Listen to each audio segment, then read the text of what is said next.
ఈ మధ్య కాలంలో మనం ఎక్కువగా వింటున్న ప్రాబ్లమ్ ఎస్పెషల్లీ మహిళల్లో, మిడిల్ ఏజ్డ్ విమెన్‌లో మనం వింటున్న ప్రాబ్లమ్ ఏంటంటే, మోకాళ్ళ నొప్పులు, భుజాల నొప్పులు. సో, దీనికి one of the main reason వచ్చేసి మెనోపాజ్ అన్న విషయం మనలో చాలా మందికి తెలీదు. ఈ వీడియోలో మనం మెనోపాజ్ అంటే ఏంటి? దాని సింప్టమ్స్ ఎలా ఉంటాయి? దానికి తీసుకోవాల్సిన కేర్ ఏంటి అన్నది తెలుసుకునే ప్రయత్నం చేద్దాం. మీకు గనుక ఈ వీడియో నచ్చినట్లయితే లైక్ చేయండి, షేర్ చేయండి. దానివల్ల నా వీడియోకి ఎక్కువ రీచ్ వస్తుంది. ఓకే. ముందుగా మెనోపాజ్ అంటే కంప్లీట్‌గా పీరియడ్స్ ఆగిపోవడం అన్నది మనకి తెలిసిన విషయమే. ఇది ప్రతి మహిళ లైఫ్‌లో న్యాచురల్‌గా జరిగే ప్రాసెస్సే. మెనోపాజ్ అన్నదేమి డిసీజ్ కాదు. ఇది ఒకప్పుడు 45 సంవత్సరాల నుంచి 50 సంవత్సరాల వయస్సు గల మహిళల్లో వస్తే, ఇప్పుడు మెనోపాజ్ అన్నది చాలా ఎర్లీగా రీచ్ అయిపోతున్నారు. కొంతమంది 40కి రీచ్ అయిపోతున్నారు. ఇంకా కొంతమంది 35 కూడా మెనోపాజ్‌కి రీచ్ అయిపోతున్నారు. ఈ మెనోపాజ్ అన్నది మనకి ఎంత లేట్‌గా వస్తే అంత మంచిది. కానీ చాలామంది విమెన్ వాళ్ళకి సరైన అవేర్‌నెస్ లేక వాళ్ళకి ఇది మెనోపాజ్ వచ్చినప్పుడు వాళ్ళు యాక్చువల్‌గా హ్యాపీగా ఫీల్ అవుతారు. ఓకే. ఇంక మనకి పీరియడ్స్ ఆగిపోయినాయి. ఇంక ప్రాబ్లమ్ లేదు అనేసి. అసలిప్పుడు ఈ మెనోపాజ్ వల్ల మన బాడీలో కలిగే చేంజెస్ ఏంటో తెలుసుకునే ప్రయత్నం చేద్దాం.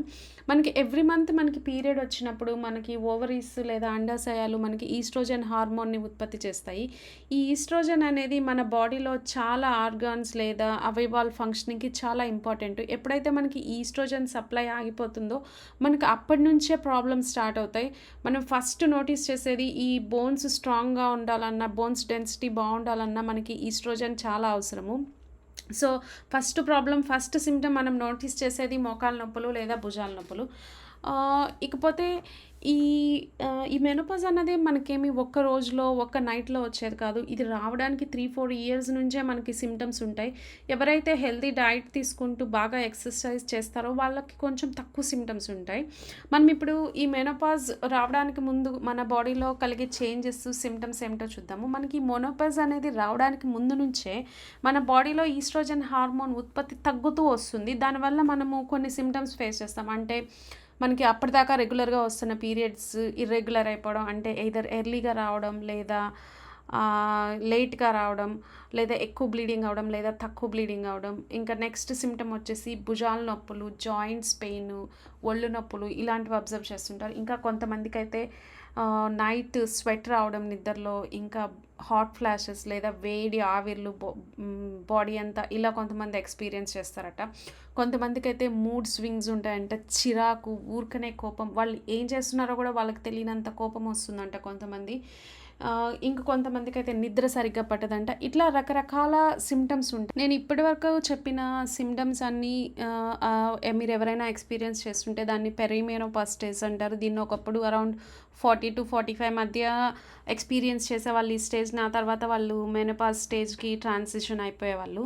సో, బట్ ఇప్పుడేంటంటే లైఫ్ స్టైల్ చేంజెస్ కావచ్చు, ఫాస్ట్ లైఫ్ కావచ్చు, లేదా మన ఫుడ్ కావచ్చు. మనం ఇప్పుడు ఎర్లీగానే 40 లేదా ఎర్లీ బిఫోర్ 40, 35స్ కూడా ఇలాంటి సింప్టమ్స్ అబ్జర్వ్ చేస్తున్నారట.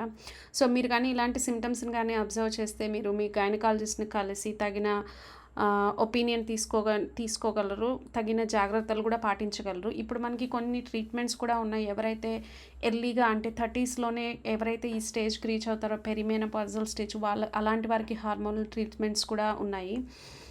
ఇకపోతే మనం తీసుకోవాల్సిన జాగ్రత్తలేంటంటే, సో, ఇప్పుడు మనకు అర్థమైంది కాబట్టి మన బోన్స్ స్ట్రాంగ్‌గా ఉండడానికి మనకి కాల్షియం ఇంపార్టెంటు. కాల్షియం మరియు విటమిన్ డి కూడా ఇంపార్టెంటు. సో, మన డైట్‌లో కాల్షియం రిచ్ ఉండే ఫుడ్స్‌ని తీసుకుంటే లైక్ మిల్క్ ప్రొడక్ట్స్, ఇంకా ఆకుకూరలు, ఇంకా నువ్వులు ఇలాంటివి మన డైట్‌లో ఉండేలా చూసుకోవాలి. అలాగే విటమిన్ డి అనేది మనం కంపల్సరీగా మనం విటమిన్ డి టాబ్లెట్ అనేది తీసుకోవాలి.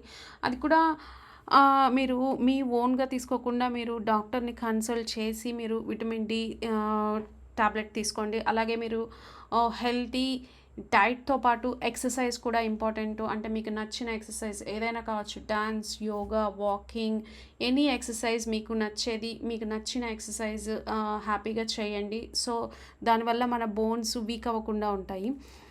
సేమ్ ఈవెన్ పోస్ట్ మెనోపాజ్ అంటే మెనోపాజ్ ఆల్రెడీ వచ్చేసిన మహిళలు కూడా వాళ్ళు కూడా హెల్తీ డైట్ తీసుకుంటూ వాళ్ళు compulsory vitamin D, calcium supplement తీసుకుంటూ అలాగే ఎక్సర్సైజ్ అంటే వాక్ చేసుకుంటూ, యోగానో ఏదో ఒకటి చేసుకుంటూ హెల్తీ లైఫ్ లీడ్ చేయాలి. ఈ వీడియో అవేర్‌నెస్ కోసం మాత్రమే. మీరేదైనా మోడిఫికేషన్స్ మీ లైఫ్‌లో చేసుకునే ముందు మీరు డాక్టర్‌ని కలిసి మాత్రమే మీరు మోడిఫికేషన్స్ చేసుకోండి. నేనేమి డాక్టర్‌ని కాదు. జస్ట్ అవేర్‌నెస్ కోసం మాత్రమే నేను ఈ వీడియో చేశాను. మీకు గనుక ఈ వీడియో నచ్చినట్లయితే లైక్ చేయండి, షేర్ చేయండి, సబ్స్క్రైబ్ చేయండి. Thank you.